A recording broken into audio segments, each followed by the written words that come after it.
आज का जो हमारा टॉपिक है एक्सेल के अंदर, डाटा मेन्यू के अंदर आपका एक फंक्शन आता है वर्टिकल एनालिसिस। ये थोड़ा सा पूछा जाता है प्रैक्टिकली, ठीक है। आप कहीं अगर जॉब में जाओगे तो वहां पर इसकी रिक्वायरमेंट रहेगी। वर्टिकल एनालिसिस के अंदर एक्सेल में तीन अलग अलग फंक्शन है, तीन अलग अलग टाइप के काम होते हैं। पहला आता है इसमें सिनेरियो मैनेजर, ठीक है। तो सिनेरियो मैनेजर होता क्या है, जहाँ पर ज्यादातर प्रोडक्शन का काम होता है, किसी प्रोडक्ट की जो कॉस्टिंग है उसका एस्टिमेट लगाते हैं, तो वो आप इन फ्यूचर का भी एस्टिमेट इस फंक्शन के थ्रू लगा सकते हो। मीन्स आप जैसे आपका कोई प्रोडक्ट है, उसकी जो सेल्स प्राइस है वो 1000, ठीक है, और जो टोटल क्वांटिटी है उस प्रोडक्ट की अभी आपके पास 100 है। अगर आप सेल करते हो तो टोटल रेवेन्यू आपके पास 1 लाख का बनेगा। दोनों को इंटू कर लो, आ जाएगा।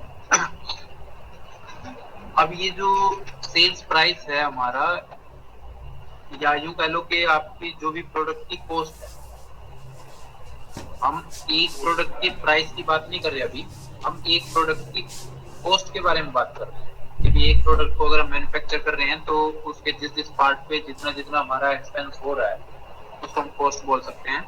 तो जैसे मान लो एक आपका माउस का प्रोडक्शन है, ठीक है, आपके पास उसका सेल प्राइस 1000 है, टोटल क्वांटिटी अगर आप 100 सेल करते हो तो टोटल रेवेन्यू आपका ये बनेगा।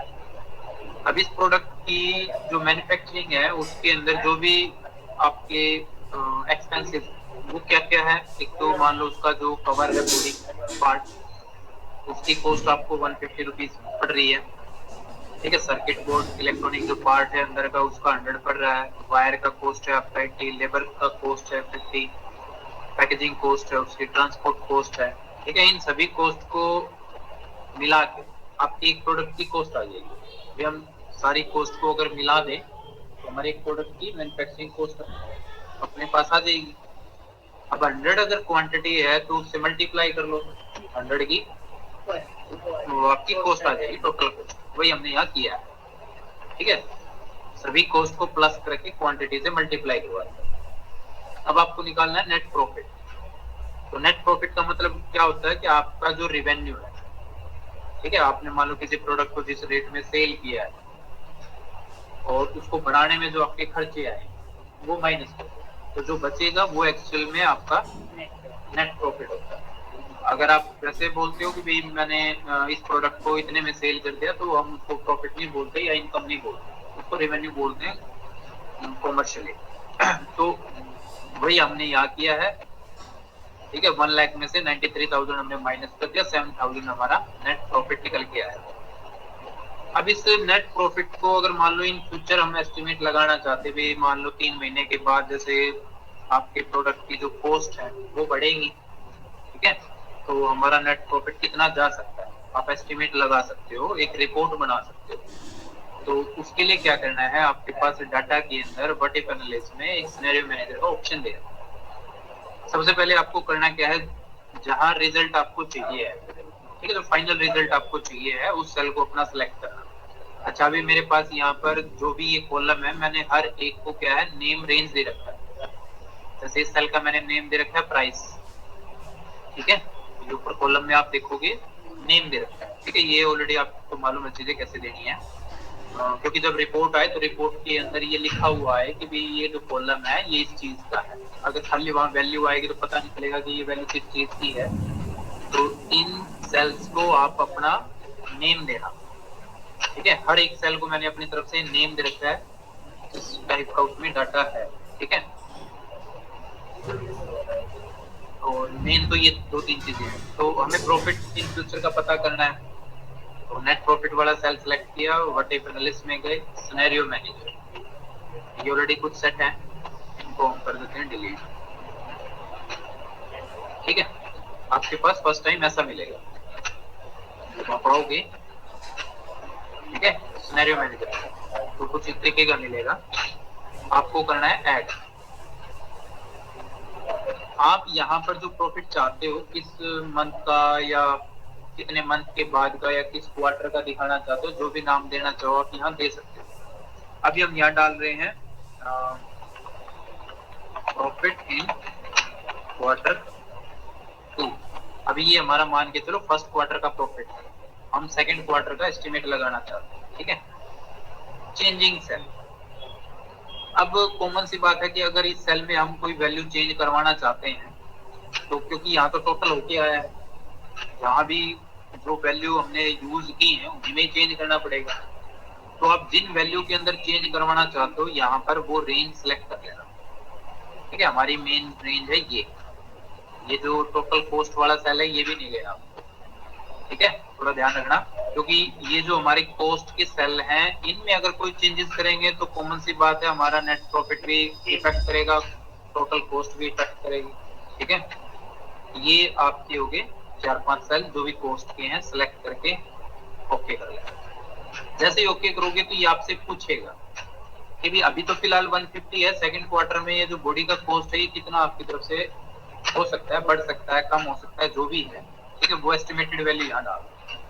तो अभी हम मान के चल रहे हैं कि 150 से ये 170 हो सकता है। ठीक है, 100 से ये 110 हो सकता है। ठीक है, 80 का 100 कर लो आप अपनी तरफ से। ठीक है, ये जस्ट एक फंक्शन को यूज करने का मैं तरीका बता रहा हूँ। और इसको हम कर देते हैं अपना 80, ज्यादा हो जाएगा 70।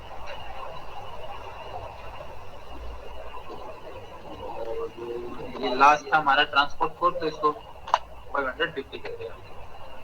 ठीक है, ओके करो। ये हमारा एक सेकंड क्वार्टर का एस्टिमेट ऐड हो गया।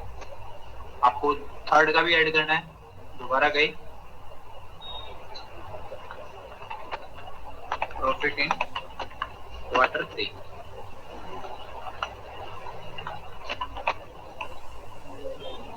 Same range. ठीक है, वैसे तो ट्रैक कर लेगा, अदरवाइज देख लेना फिर भी कहीं कोई एक्स्ट्रा सेल ना आ जाए, क्योंकि जो हमने पीछे रेंज ली है वही एग्जैक्ट रेंज सेकंड वाले में भी होनी चाहिए। ओके, अब यहाँ अब वो माइंड में रहना चाहिए कि पीछे हमने जो रेंज डाली थी वो क्या थी। हमने क्या डाली थी, 170 तक का लेके गए थे, हम इसको कर रहे हैं 190।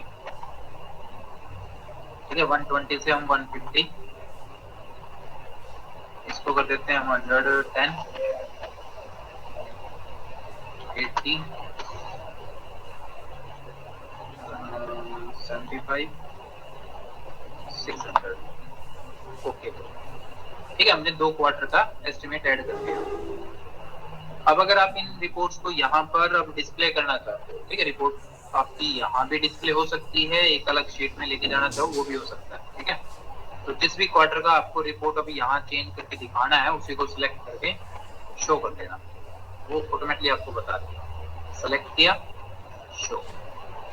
ठीक है, अगर आप इसकी समरी दिखाना चाहते हो, मतलब एक अलग शीट में हमें रिपोर्ट ये बना के दे, समरी पे क्लिक कर लेना, जिस भी जो भी है क्या है ये सिनेरियो समरी। ठीक है, ये हमारा फाइनल सेल सिलेक्टेड होना चाहिए यहाँ पर, रिजल्टिंग सेल। ठीक है, ये होना चाहिए।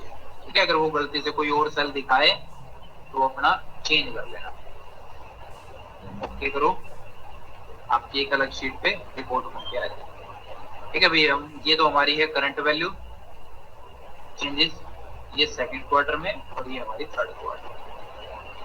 कोई भी रिपोर्ट बनाओगे उसके लिए पहले आपको अपनी जो ओरिजिनल रिपोर्ट है वो चाहिए, उसी के अंदर आपको अपनी तरफ से चेंजेस करके दिखाने होते हैं। ठीक है, सिनेरियो मैनेजर का काम यही है कि आप अपने एस्टिमेट पे सॉरी जो ओरिजिनल डाटा है उसके बिहाफ पे इन फ्यूचर का एस्टिमेट लगा सकते हो। ठीक है, डिलीट करना चाहो डिलीट कर सकते हो, एडिट करना चाहो एडिट कर सकते हो।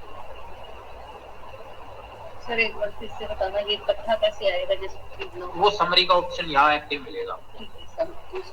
ये जैसे आपने ऐड कर दिए, ठीक है, सिनेरियो ऐड कर दिए 1 बाय 1, उसके बाद ये आपका नीचे समरी का ऑप्शन एक्टिव हो जाएगा। समरी से सारी समरी हाँ, वो अलग शीट पे आपको एक डिटेल बना के दे देगा, अलग शीट पे। हाँ, अलग शीट पे। उस शीट पे जाने से ओके करने से पहले अपना रिजल्टिंग सेल जरूर चेक कर लेना कि है क्या।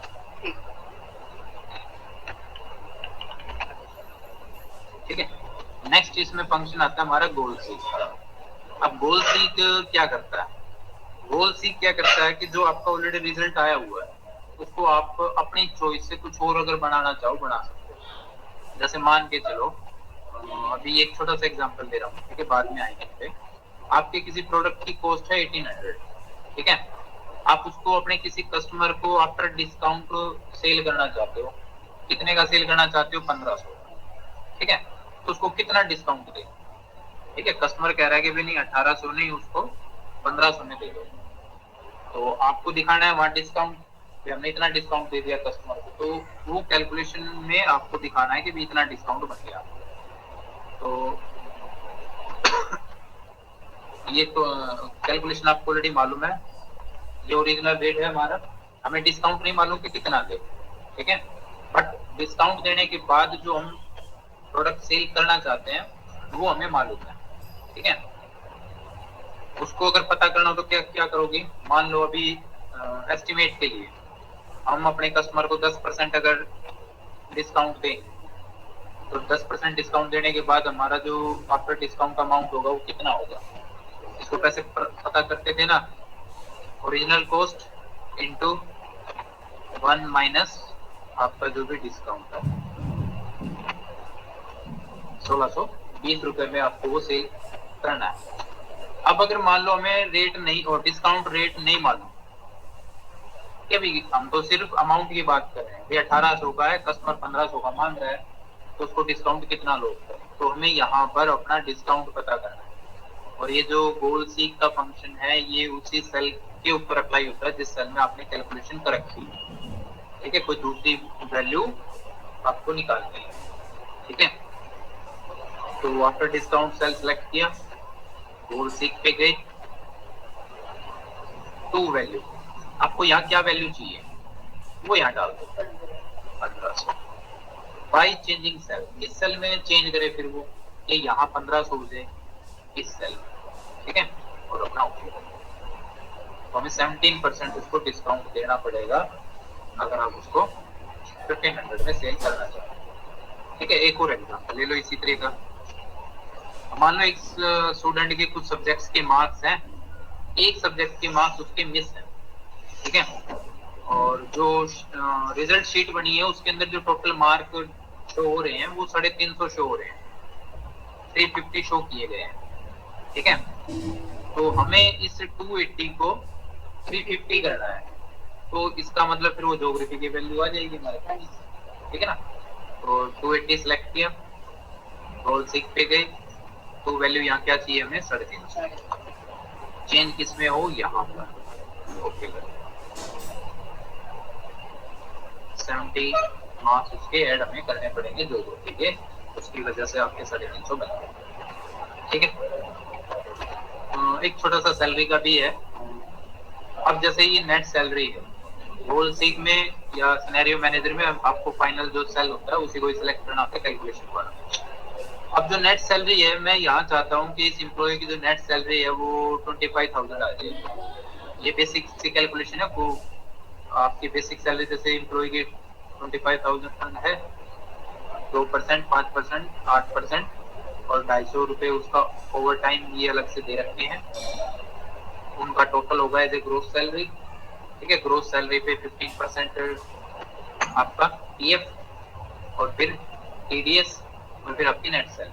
अब यहाँ नेट सैलरी ग्रोस सैलरी का अमाउंट नहीं है तो वो माइनस दिखा रहा है, हमें यहाँ उसकी जो नेट सैलरी है वो मान के चलो 30,000 दिखानी है या 28,000, कुछ भी मतलब अपनी तरफ से, लेकिन ये थोड़ा ध्यान रखना कि बेसिक सैलरी अमाउंट कितना है। अब उसकी बेसिक ही 25,000 आप 50,000 यहाँ नेट सैलरी कैसे दिखा सकते, तो गोल सीक पे गए, टू वैल्यू ये मुझे चाहिए 26,000, ठीक है, इतना तो एस्टिमेट है कि भी बेसिक 25,000 है तो 26 तक तो नेट जा ही सकते हैं डिडक्शंस वगैरह अगर हम लोग करें बाय चेंजिंग ग्रोस सैलरी, उससे हमारा ग्रोस सैलरी अमाउंट आ जाएगा। भी ग्रोस सैलरी उसकी 30,203 रुपए होगी तो उसकी नेट सैलरी 26,000 बन जाएगी। ये आप कर सकते हो अपना गोल से। लास्ट आता है हमारा डाटा टेबल, ये हमने फंक्शन वैसे तो पहले भी किया हुआ है, सिंपल सा काम है इसका भी, जैसे हमने पीएमटी का फंक्शन किया था, ठीक है, आपके पास लोन अमाउंट है 1 लाख, टोटल टाइम है 24 मंथ और इंटरेस्ट रेट है 10%, उसका ईएमआई जो अमाउंट आया वो ये है, ठीक है। अब हम क्या चाहते हैं कि जैसे हमारा 1 लाख पे ईएमआई आया है ऐसे ही हम 2 लाख पे 5 लाख पे, 8 लाख पे और 10 लाख पे ईएमआई निकाल लें। टाइम ये हो गया। अब ईएमआई निकालनी होती है, ठीक है। ये हम पीएमटी के फंक्शन में कर चुके हैं, इसलिए मैं उसी सेम चीज को रिपीट करवा रहा हूँ, ठीक है। तो जो आपका ईएमआई सेल है उसको सिलेक्ट करो, आपकी जो अमाउंट है लोन की उनको, और साथ में आपके टाइम, इन सबको सिलेक्ट करके आपको आना है डाटा टेबल पे। दो चीजें पूछेगा, रो इनपुट। आपने जो सिलेक्शन बनाया है उसके अंदर जो रो में है वो क्या है, एज ए अमाउंट, ठीक है। तो सिलेक्टेड एरिया से बाहर जहां भी आपका सेम अमाउंट है वो सेल आपको सिलेक्ट करके देना है, इसमें से कुछ सिलेक्ट करके नहीं देना। नेक्स्ट है कॉलम इनपुट सेल। तो कॉलम में क्या है हमारे पास, टाइम। तो इससे बाहर जहां भी आपका टाइम है उस सेल को सिलेक्ट करो, आपकी सबकी ईमेल। ये डाटा टेबल एक्चुअली में क्या करता है, प्रीवियस किसी रिजल्ट को नेक्स्ट वैल्यूज पे अप्लाई करता है। उसको दो चीजें देनी होती है, ठीक है। तो ये छोटे छोटे 3 फंक्शन थे, सिनेरियो, गोल सीक और डाटा टेबल। अच्छा, सब टोटल हमारा हो चुका है। ग्रुप अनग्रुप, ये क्या होता है, जैसे इन सब का आपको ग्रुप बनाना है, इन कॉलम का या रो का भी बना सकते हो, इसमें बना हुआ है ये ऊपर ग्रुप बनाने के लिए, उसको अनग्रुप करने के लिए, ठीक है। आप इसको जैसे कई बार बड़ा डाटा होता है तो हमें उसमें से थोड़े से एरिया पे काम करना है, तो बाकी का एरिया हम क्या कर सकते हैं, ग्रुप बना के रख सकते हैं। स्क्रीन पे हमारा एडजस्टमेंट हो जाएगा। जब आपका काम हो जाए आप उसको ग्रुप को अनलॉक कर दो।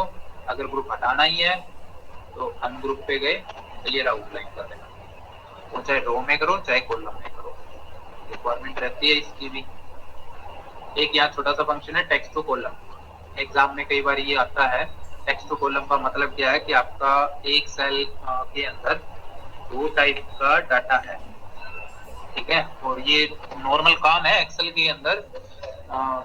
कई बार एक ही सेल के अंदर जैसे होता है हमारा, एग्जाम में आता है कि मान लो आपके स्टूडेंट्स हैं और उनके साथ उनका सरनेम ऐड है, आपको क्या करना है, नेम और सरनेम अलग अलग करना है। या एक ही सेल के अंदर आपका सारा ही डाटा आ गया, आपने कहीं से कॉपी किया होगा, उसके अंदर नेम भी आ गया, फादर नेम भी आ गया, उसका कॉन्टेक्ट नंबर भी आ गया, एड्रेस भी आ गया, ईमेल भी आ गया, एक ही कॉलम के अंदर। अब वो सारे आपको अलग अलग करने हैं। तो जिस भी टाइप का आपका डाटा है, फंक्शन यूज होना ही है, ठीक है। टेक्स्ट टू कॉलम पे गए, नेक्स्ट। अब आपको थोड़ा सा ये देखना है कि मेरे डाटा के अंदर सेपरेशन है या नहीं है। सेपरेशन का मतलब जैसे अनिल और शर्मा के बीच में स्पेस है, तो स्पेस क्या होगा, उन दोनों चीजों को सेपरेट कर रहा है। अगर सेपरेट नहीं है, ठीक है, अभी सेपरेट है तो हम यहाँ क्या करेंगे, स्पेस को चेक कर लेंगे और इसको टैग कर देंगे। आप इन दोनों चीजों को देख रहे हो, बीच में स्पेस है, स्पेस दोनों को अलग कर रहा है, तो हम यहाँ टिक कर देंगे स्पेस। अगर यहाँ बीच में कोई सिंबल हो, जो भी सिंबल है, फॉरवर्ड का है, डैश का है, आइकन है, तो अदर के अंदर जाके यहाँ पर डाल देना और नेक्स्ट एंड फिनिश, तो दोनों को अलग अलग कर देना। अब इसमें जैसे कुछ नहीं है, ठीक है, तो इसको कैसे करोगी, नेक्स्ट। अब इसमें इसको हटा दो और यहाँ बीच में जैसे एक बार आपको क्लिक करना है जहां से भी आपको डाटा सेपरेट करना है। हमें लेना है फिक्स विड्थ। फिक्स विड्थ कब लेना है, जब आपके पास कोई सेपरेशन चीज नहीं है। और जैसे ये 1 2 3 एक्सेल है, तो इसमें कोई ऐसी चीज नहीं है जहां से हम डाटा को बता सकें एक्सेल को कि यहाँ से सेपरेट करना है। तो ऐसे टाइप के डाटा में क्या करना है, आपको फिक्स विड्थ लेके नेक्स्ट, और जहां से डाटा सेपरेट करना है वहां क्लिक कर देना, सेपरेशन लाइन ऐड हो जाएगी। और एक चीज और भी है एक्सेल के अंदर, अगर आप ये करते हो तो भी ठीक है। और एक छोटा सा काम और भी है आपका। अब जैसे यहाँ पर जो सेलर्स हैं, ठीक है, मुझे उनका सरनेम नहीं चाहिए, लास्ट नेम चाहिए। अब मैं एक एक का यहाँ टाइप कैसे करूँगा, अगर अलग करना चाहूंगा टेक्स्ट टू कॉलम से तो यहाँ पर एक सेल और बन जाएगा। मुझे ये डाटा यहाँ एज इट इज रखना है, बट उनमें से एक यहाँ पर मुझे निकाल के रखना है। तो आपको क्या करना है, फर्स्ट सेल का वैल्यू टाइप करो मैन्युअली, स्पेलिंग ध्यान रखना, ठीक है। टाइप किया है, एंटर। सेकंड का, आप जैसे ये टाइप करोगे तो आपको कई बार एक्सेल में टाइप करते वक्त ऑटोमेटिकली वो पूरी लिस्ट दिखा देगा कि भाई जो चीज आप करने जा रहे हो वो ऑटोमेटिकली आपको एक हल्की सी लिस्ट दिखा देगा। तो वहां पर क्या करना, आपको कुछ नहीं करना, सिंपल अपना एंटर प्रेस कर देना, वो ऑटोमेटिकली सारी चीजें वहीं पर पेस्ट कर देगा, ठीक है। तो वो भी होता है। अब यहाँ नहीं आया तो हो सकता है वो आपका टेबल फॉर्मेट लगा हुआ है या कोई और भी कारण हो सकता है, बट ये चीज आपकी, ठीक है। इसको हम बोलते हैं ऑटो फिल, वो उसी का ही काम है, ठीक है। तो 2-3 क्लास का काम और रह गया, एक कंसोलिडेट, एक आपका कैलेंडर और एक आपका पेज लेआउट, ठीक है। सर फिर कंप्लीट करके ही टेस्ट दे देते सारे। ना, अभी यही तक चलेंगे जहाँ तक तो करवा दिए।